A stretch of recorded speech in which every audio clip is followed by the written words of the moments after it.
तो आइए हम स्टैटिस्टिक्स में पूरे फॉर्मूले की रिवीजन की शुरुआत करते हैं। तो सारी चीज़ें हम डिटेल से पढ़ेंगे, एक एक चीज़ें। तो जिसमें मैं सबसे पहले आपकी स्टार्ट कर रहा हूँ यूनिट 1 से, जिसमें है आपका measure of central tendency. BBA में यही यूनिट आपकी यूनिट 2 में है, measure of central tendency. Same subject है बट उसमें यूनिट नंबर 2 में आपका मेजर ऑफ सेंट्रल टेंडेंसी दिया हुआ है। बीकॉम सेकेंड ईयर में अपना किसमें, स्टैटिस्टिक्स में, यूनिट 1 में। तो यूनिट से कोई लेना देना नहीं, हमें कॉन्सेप्ट पे फोकस करना है। तो मेजर ऑफ सेंट्रल टेंडेंसी में मेनली 3 चैप्टर हैं, ठीक है। तो measure of central tendency, measure of central tendency, measure of central tendency. तो इसमें मुझे क्या क्या चीजें आती हैं बेटा। सबसे पहली चीज है आपकी मीन, जिसे हम एवरेज के नाम से भी जानते हैं, मीन और एवरेज, मीन और एवरेज। दूसरी चीज है आपकी मीडियन, और तीसरी चीज आपकी है मोड, मीन, मीडियन और मोड। तो एवरेज को हम डिनोट करते हैं बेटा एक्स बार से, मीडियन को डिनोट करते हैं कैपिटल एम से, और मोड को हम डिनोट करते हैं बेटा जेड से। किससे डिनोट करते हैं, जेड से।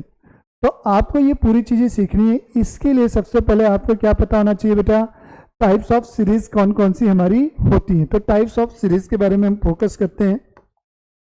तो सीरीज के टाइप्स कौन कौन से होते हैं। सीरीज तो मैंने बताया हुआ 3 टाइप की सीरीज होती हैं। सबसे पहली होती है बेटा इंडिविजुअल सीरीज,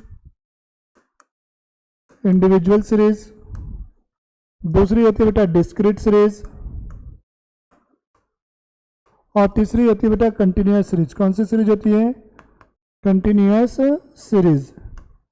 इंडिविजुअल, डिस्क्रीट और कंटिन्यूअस सीरीज। तो आप हमें ये पहचान करनी है बेटा, कौन सी इंडिविजुअल है, कौन सी डिस्क्रीट है और कौन सी कंटिन्यूअस है।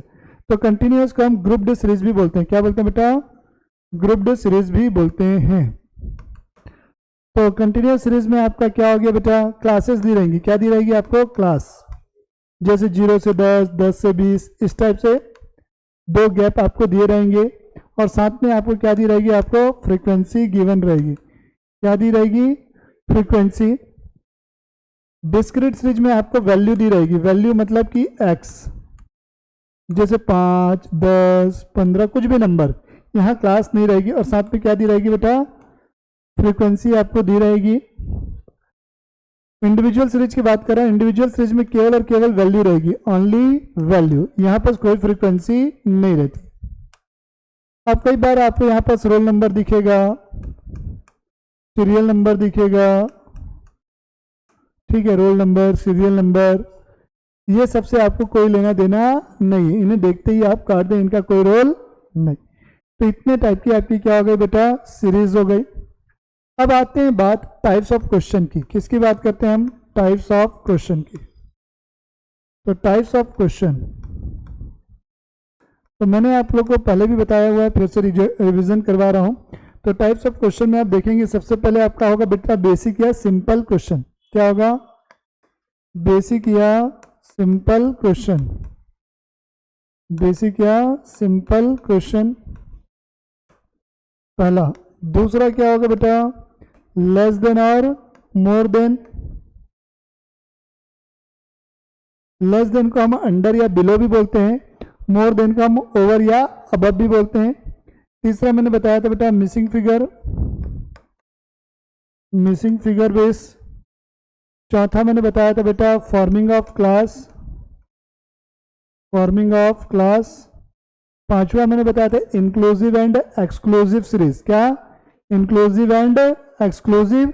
और छठवां है बेटा जो क्लास के बीच में गैप है वो इक्वल नहीं है। जैसे 0 से 10 है, फिर 10 से 15 आ गया, तो यहाँ 10 का गैप है, फिर यहाँ कितने का गैप हो गया, 5 का।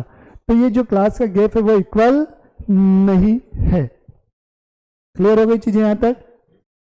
तो हम इसी सीरीज में आगे बढ़ते हैं। सबसे पहले मैंने बताया था मीन की बात की थी। किसकी बात की थी, मीन की। तो आइएगा मीन में।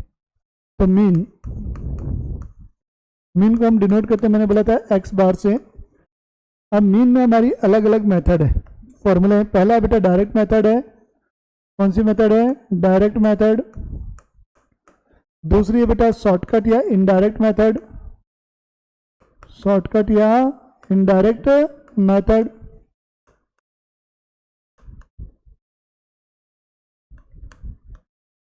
ठीक है, और तीसरा बेटा step deviation method, step deviation method. ये 3 मेथड मेरी है। ठीक है, डिस्क्रीट डायरेक्ट, शॉर्टकट और स्टेप डेविएशन, ये 3 मेथड मेरी मेनली हैं। अब मैं बात कर रहा हूँ सबसे पहले सीरीज वाइज हम डायरेक्ट मेथड की बात कर रहे हैं। कौन सी मेथड की बात करते हैं बेटा? डायरेक्ट मेथड की बात करते हैं। तो डायरेक्ट मेथड में आते हैं, डायरेक्ट मेथड।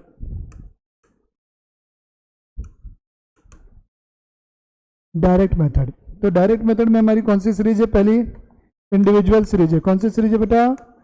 इंडिविजुअल सीरीज है। तो इंडिविजुअल सीरीज में एक्स बार का फॉर्मूला क्या होगा? Sigma X upon N. क्या होगा? Sigma X upon N. Sigma X का मतलब होता है सम ऑफ ऑब्जर्वेशन। क्या होगा? Sum of observation, sum of observation. N का मतलब होगा number of observation, number of observation. Discrete और कंटिन्यूअस में सेम फॉर्मूला होता है बेटा, डिस्क्रीट और कंटिन्यूअस में सेम फॉर्मूला होगा। X bar is equal to क्या? Sigma F x upon sigma F, sigma F x upon sigma F. Sigma F का मतलब होगा फ्रीक्वेंसी का टोटल। किसका टोटल? फ्रीक्वेंसी का टोटल। अब यहाँ पर एक्स वर्ड आया, एक्स का मतलब क्या होगा? एक्स का मतलब होता है बेटा मिड वैल्यू। क्या होता है एक्स का मतलब? Mid value. मिड वैल्यू का मतलब क्या होता है? जैसे हमें क्लास दी हुई है 10 to 20 दिया हुआ है, ये क्लास दी हुई है, हमको मिड वैल्यू चाहिए, तो इसको बोला जाता है लोअर लिमिट L1 और इसको बोला जाता है अपर लिमिट L2। तो मिड वैल्यू जब आप निकालोगे तो दोनों को प्लस करोगे, L1 और L2 को, डिवाइड कर दोगे कितने से? 2 से, तब आपका क्या आ जाएगा बेटा? मिड वैल्यू आ जाएगी। यस और नो? क्लियर है? कोई डाउट? अब आते हैं बेटा डिस्क्रीट। ये मैं आपको स्टेप डेविएशन लेके आ रहा हूँ। कौन सी मेथड लेके आ रहा हूँ? Step deviation method, step deviation method.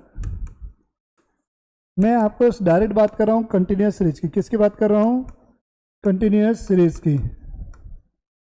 किसकी बात कर रहा हूँ मैं? कंटिन्यूअस सीरीज की। तो यहाँ पर फॉर्मूला क्या होता है? X bar is equal to A plus sigma F D X upon sigma F into I. ठीक है, तो अब यहाँ पर आपका ए आया। ए का मतलब होता है बेटा एज्यूम्ड मीन। ए का मतलब होता है एज्यूम्ड मीन। एग्जाम में कभी भी लिख के नहीं आता है कि आपको फलाना मेथड से बनाइए, बस आपको बोलता है कि मीन निकालिए। फिर डी एक्स, यहाँ पर एफ इंटू डी एक्स है बेटा, तो डी एक्स का मतलब क्या होता है? X minus assumed mean upon I. ठीक है, आई से आप क्या करोगे? डिवाइड करोगे। आई का मतलब होता है क्लास इंटरवल, जैसे 0 से 10 है, 10 से 20 है, तो गैपिंग कितने की है? 10 की। और सिग्मा एफ का मतलब पता ही है, फ्रीक्वेंसी का टोटल। अब यही चीज डिस्क्रीट सीरीज में होती है, तो फॉर्मूला सेम रहता है। यहाँ आई की जगह में क्या लिखता? यहाँ पर इंटू सी। सी का मतलब होता है कॉमन फैक्टर या कॉमन गैप। जैसे आपको दिया रहता 5, 10, 15, 20 ये। तो यहाँ पर आप dx निकालने के लिए क्या लिखते हैं? dx के लिए x minus A divided by C करते हैं। आई की जगह क्या कर देते हैं? सी। सी मतलब कॉमन फैक्टर, जैसे इनके बीच में जो गैपिंग है, बात वही है। तो मीन आपका क्लियर हुआ? कोई डाउट मीन में? मीन में जब भी आप क्वेश्चन सॉल्व करोगे, एक कॉलम होगा x का, एक कॉलम होगा f का और एक कॉलम होगा fx का। अगर कौन सी मेथड से बना रहे हो? Direct method. अगर आप शॉर्ट स्टेप डेविएशन से बनाओगे तो x f dx f into dx, इतने कॉलम आपके बनेंगे। ठीक, अब इसके बाद आपका होता है मीडियन। मीन क्लियर हो गया? अब बात आती है मीडियन की। छोड़ो इनडायरेक्ट मेथड को, वही चीज़ है, बस उसमें मैं इंटू नहीं करूंगा उससे, बाकी कहीं कोई दिक्कत नहीं है। मीडियन, मीडियन को हम डिनोट करते हैं कैपिटल M से। हिंदी में इसको माध्यिका बोलते हैं। क्या बोलते हैं? माध्यिका। तो मीडियन को अब आपको कैलकुलेट करना है। तो मीडियन कैलकुलेट करने के लिए आपके पास पहली इंडिविजुअल सीरीज की बात करता हूँ मैं। किसकी बात करता हूँ मैं? इंडिविजुअल सीरीज की। इंडिविजुअल सीरीज में आप आएंगे तो इंडिविजुअल सीरीज में आप क्या लिखोगे बेटा? मीडियन का फॉर्मूला होता है n+1 divided by tooth term, nth term. अब ये हो गई इंडिविजुअल सीरीज में। तो यहाँ n आया है। n का मतलब क्या? Number of observation. क्या होता है n का मतलब? Number of observation. n का मतलब होता है नंबर ऑफ ऑब्जर्वेशन, हाँ या ना? फिर आती है डिस्क्रीट सीरीज। डिस्क्रीट में फॉर्मूला सेम है, बट यहाँ पर n का मतलब क्या होगा बेटा? सिग्मा f, फ्रीक्वेंसी का टोटल। और कंटिन्यूस सीरीज में फॉर्मूला बेटा, कंटिन्यूस सीरीज में L1 plus small m minus C upon f into I. और ये जो स्मॉल m आपका है, स्मॉल m का मतलब होता है n/2, और इस n का मतलब होता है बेटा फ्रीक्वेंसी का टोटल। अब बात आती है कि मीडियन की क्वेश्चन को सॉल्व कैसे करना है। तो मीडियन की क्वेश्चन को सॉल्व करने के लिए आपको करना क्या होता है बेटा? सबसे पहले जो भी नंबर्स दिए हैं उन नंबर्स को आपको अरेंज करना होगा। क्या करना होगा बेटा? नंबर्स को अरेंज करना होगा। किसमें? असेंडिंग ऑर्डर में। असेंडिंग मतलब छोटे से बड़े में। तब जाके आपका आएगा क्या बेटा? फिर उसके बाद मीडियन के लिए आपका बेस आएगा। मीडियन, उसके बाद आप क्या करोगे? फॉर्मूला लगाओगे और आंसर आपके पास आ जाएगा। फिर है बेटा आपका मोड। क्या है? मोड। मोड मोड का फॉर्मूला क्या होता है बेटा? इंडिविजुअल सीरीज में जो वैल्यू सबसे ज्यादा बार रिपीट होगी, जैसे 2, 3, 5, 7, 3, 2, 4, फिर से 3, फिर 5, फिर 3, तो सबसे ज्यादा बार कौन रिपीट हुआ? 3 रिपीट हुआ। तो मोड क्या हो जाएगा? 3। अब आती है डिस्क्रीट सीरीज। डिस्क्रीट सीरीज, तो डिस्क्रीट सीरीज में क्या होता है? सबसे बड़ी वैल्यू देखो बेटा, x दिया है, f दिया है, मान लो ये 5, 10, 15, 20, 25 ऐसा दिया हुआ है। यहाँ है 7, 4, 5, 2, 8, 1, चलो 3। तो सबसे बड़ी फ्रीक्वेंसी कौन सी है? 7। तो इसके सामने जो x है, इसका मतलब ये है कि 5 कितने बार रिपीट हो रहा है? 7 बार। तो इसके सामने वाला x, यानी कि मोड ये हो गया। अब z, कंटिन्यूस सीरीज की बात कर रहा हूँ। किसकी बात कर रहा हूँ मैं? कंटिन्यूस सीरीज की। तो z is equal to formula होता है बेटा lower limit plus f1 minus f0 upon 2f1 minus f0 minus f2 into I. f1 का मतलब क्या होता है? Largest frequency. क्या होता है बेटा? मान लो f1 डिसाइड हो गया, तो f1 के बाद क्या आएगा? f2। मतलब f2 क्या होगा? f1 के नीचे, और f0 क्या होगा? f1 के ऊपर। अब बोलोगे सर हमारी लास्ट फ्रीक्वेंसी सबसे बड़ी थी, तो उसके बाद तो f2 आएगा ही नहीं। जी नहीं, बिल्कुल नहीं है, तो 0 ले लेना। क्लियर? और L1 क्या होगा? f1 के सामने वाली क्लास को लेंगे, तो उसके इसमें L1 आ जाएगा हमारा। तो ये था बेटा मीन, मीडियन और मोड। मोड का एक और फॉर्मूला होता है, इन जनरल आपने शायद पढ़ा होगा, 3 मीन माइनस 2 मीडियन है क्या, कि 3 मीडियन माइनस 2 मीन है। अब देखो तो कंफ्यूजन होता है मीडियन का, तो मैं एक बार फिर से बता दूंगा। शायद मेरे हिसाब से z is equal to 3 mean minus 2 median है, ऐसा कुछ फार्मूला है। 3 मीन माइनस 2 मीडियन, एक बार इसको अपन देख लेंगे बाद में। मुझे थोड़ा सा लिटिल बिट कंफ्यूजन है इसके बारे में, ठीक है? तो इसके बार क्लियर कर लेंगे अपन, ठीक है? तो ये मीन, मीडियन और मोड का पूरा रिवीजन हो गया। क्वार्टाइल भी करवाऊं कि कल? चलो ठीक है, तो आज के लिए इतना ही है इसमें। बाकी हम धीरे धीरे करके सारी चीज़ें कवर अप करते चलेंगे।